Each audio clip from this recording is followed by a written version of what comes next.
여러분 안녕하십니까? 수험생들은 오늘 수능을 치르며 대학으로 가는 큰 산을 또 하나 넘었습니다. 수험생도 학부모도 선생님들도 모두 정말 고생하셨습니다.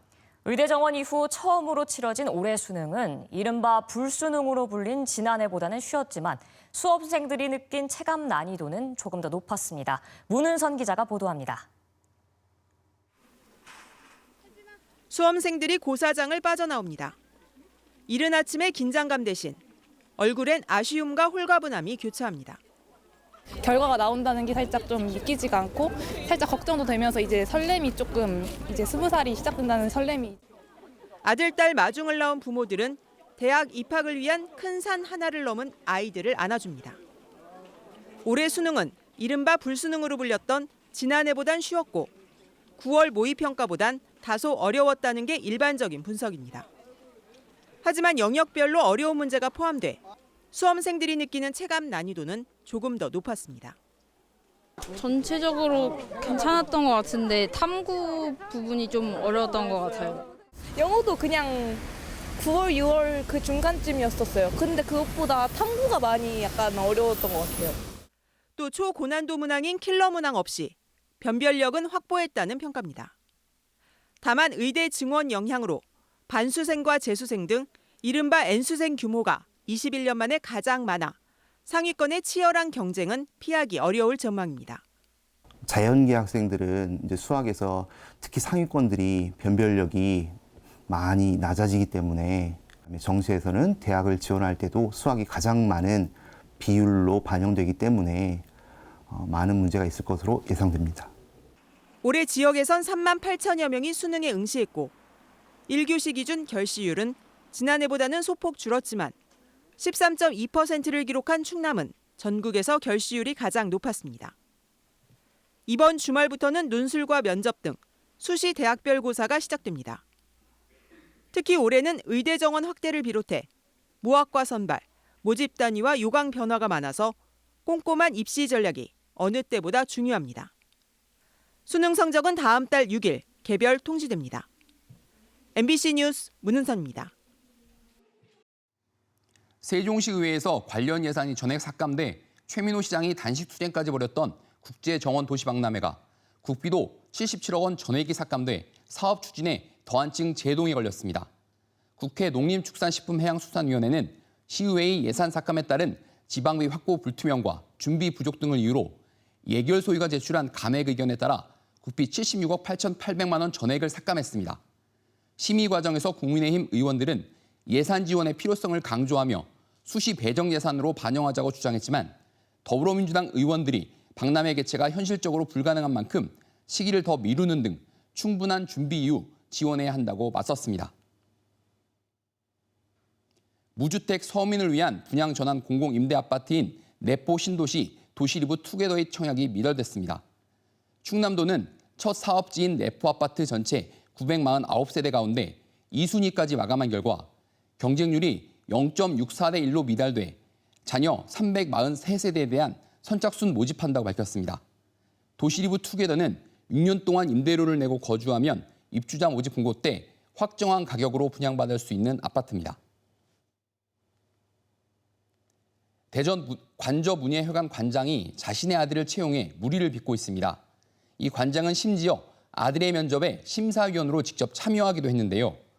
문예회관을 관리 감독하는 대전 서구는 취재가 시작되고 나서야 이 사실을 알게 됐다며 뒤늦게 검증을 강화하겠다고 밝혔습니다. 단독 보도 김광현 기자입니다. 대전 관저동에 있는 문예회관입니다. 공연장과 전시실 등을 갖추고 지역민들에게 공연과 문화 강좌 등을 제공하는 시설입니다. 지난 2012년 개관해 서구가 직접 운영하다 올 하반기부터 서구문화원에 위탁 운영되고 있습니다. 그런데 대전 MBC 취재 결과 최근 진행된 채용에서 관장을 겸하고 있는 서구문화원장의 자녀가 입사했던 것으로 확인됐습니다. 지난달 말 대리로 입사한 관장의 아들은 2주가량 근무한 뒤 퇴사한 것으로 알려졌습니다. 주변에 이 같은 사실을 부인하던 관장이 취재가 시작되자 서둘러 진화에 나선 것으로 알려졌습니다. 청사와 시설물 안전관리와 공연장 유지 보수 등 시설 관리 업무를 맡는 자리였습니다. 관장을 제외하면 회관 내에서 팀장 다음 위치였는데 대다수 직원들은 까맣게 모르고 있었습니다. 관장님한테 어떤 말씀 전해드리지 못했거든요. 저희 혹시 뭐냐고 몰라요. 1차 서류와 2차 면접 전형을 통해 선발이 이루어졌는데 그 과정에서 관장이 심사위원으로 참여한 사실도 확인됐습니다. 아버지가 아들의 면접 점수를 직접 주고 최종 채용까지 시킨 겁니다. 대전 서구는 해당 사안을 엄중하게 보고 사실관계를 구체적으로 확인하는 한편 향후 같은 일이 발생하지 않도록 검증을 강화하겠다고 밝혔습니다. 공적 업무를 하는 그 위탁 기관에서 이런 불미스러운 일이 생겼다고 하면은 저희가 일단은 관리 감독하는 부서장으로서 제동하게 생각합니다. 사후에 관리 감독을 할 수 있는 어떤 시스템적으로 그걸 좀 더 저희가 보완을 해서 어떻게 관리할 건지 좀 다각적으로. 취재진은 관장에게 이 사안에 대한 입장을 듣기 위해 수차례 연락을 취했지만 답을 듣지 못했습니다. MBC 뉴스 김광현입니다. 오늘 지역에는 사건, 사고도 잇따랐습니다. 대전의 한 아파트 공사 현장에서 20대 청년 노동자가 흙더미에 파묻혀 숨진 채 발견됐습니다. 공사 현장에서는 노동자와 연락이 끊긴 지 2시간이 지난 뒤에야 119에 구조 요청을 한 것으로 드러났습니다. 윤소영 기자입니다. 119 구급대원이 중장비를 동원해 흙더미를 파헤칩니다. 이내 구조물 인근에 파묻혀 있던 노동자를 발견합니다. 오늘 오전 10시 50분쯤 대전시 도마동의 한 신축 아파트 공사 현장에서 20대 노동자가 흙더미에 깔렸다는 신고가 접수됐습니다. 노동자는 전신이 흙더미에 묻힌 채 소방 당국에 의해 2시간 반 만에 구조됐지만 숨진 상태였습니다. 사고가 난 장소는 폭 1.5m에 깊이 15m인 아파트 뒷산과 옹벽 사이 지하 공간이었습니다. 경찰은 숨진 노동자가 지하 바닥에서 무전으로 신호수 역할을 하다가 변을 당한 것으로 추정했습니다. 업계 종사자는 이 노동자가 지하에서 작업한 것이 일반적인 신호수 업무 방식과 맞지 않는다고 지적했습니다. 사람이 지나간다든가 차가 지나가잖아요. 상대방 안전을 지키는 게 그게 신호수 역할이거든요. 근데 왜 그 내려왔느냐? 공사 현장에서 숨진 노동자와 처음 연락이 끊긴 건 오전 8시 30분쯤으로 알려졌습니다. 하지만 119 신고는 2시간이 지나서야 접수됐습니다. 남성은 연락이 끊긴 시점부터 5시간이 지나서야 소방당국에 숨진 채로 발견됐습니다. 업계 노조 측은 공사 현장의 책임 회피가 20대 청년 노동자를 죽음으로 내몰았다며 관계당국에 철저한 조사를 촉구했습니다. 분명히 여기서 일을 하던 사람이 갑자기 안 보인다고 하면은 뭔가 의심을 하고 했었어야죠. 대수롭지 않게 생각한 거예요. 경찰과 노동당국은 공사 현장 관계자를 대상으로 정확한 사고 경위와 업무상 과실 여부 등을 조사하고 있습니다. MBC 뉴스 윤소영입니다. 세종 북부경찰서는 만취 상태로 기찻길을 주행한 50대 남성을 입건했습니다. 이 남성은 어제 저녁 9시 50분쯤 세종시 조치원읍에서 면허 취소 수준의 음주 상태로 운전을 하다가 차량 사고를 내고 인근 기찻길 위를 600m가량 내달린 혐의를 받습니다. 또 오늘 오전 8시 반쯤 대전시 내동 안골내거리에서 신호를 위반하고 좌회전하던 승용차가 직진하던 승합차를 들이받는 등 3중 추돌 사고로 5명이 다쳤는데 60대 사고 차량 운전자는 경찰에 신호를 착각했다고 진술했습니다. 대전 중부경찰서는 중구의 무인 카페 업주로부터 1,000번 가까이 돈을 내지 않고 530여만 원어치 음료를 마신 학생들을 처벌해달라는 고소장을 접수해 수사에 나섰습니다. 경찰은 학생 중 누군가 업주만 아는 비밀번호를 알아내 무인 단말기에서 음료를 빼먹은 것으로 보고 주변 CCTV 분석으로 특정한 인근 고교 학생들을 대상으로 자세한 범행 경위를 조사하고 있습니다. 지난 8월 인천의 아파트 지하주차장에 있던 벤츠 전기차에서 불이 나 차량 140여 대를 태우는 큰 피해가 났는데요. 오늘 새벽 아산의 아파트 지하주차장에서도 벤츠의 또 다른 전기차에서 불이 나면서 790여 가구가 대피하는 소동이 빚어졌습니다. 김성국 기자입니다.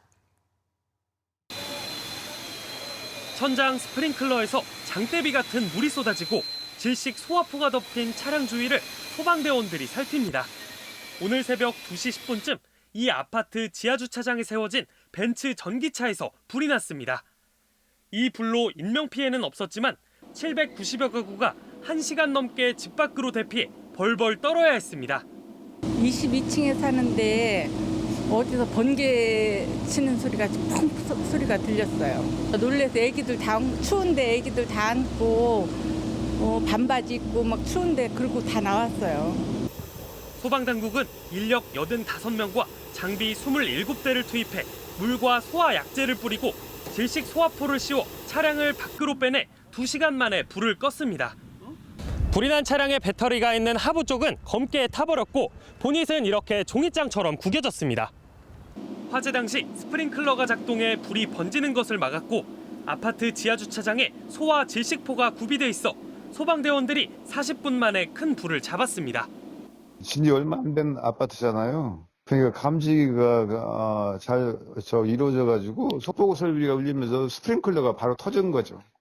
차량 소유주는 화재 발생 4시간 전 20%가량밖에 남지 않은 벤츠 전기차를 급속 충전했고 2시간 만에 충전이 완료된 상태였습니다.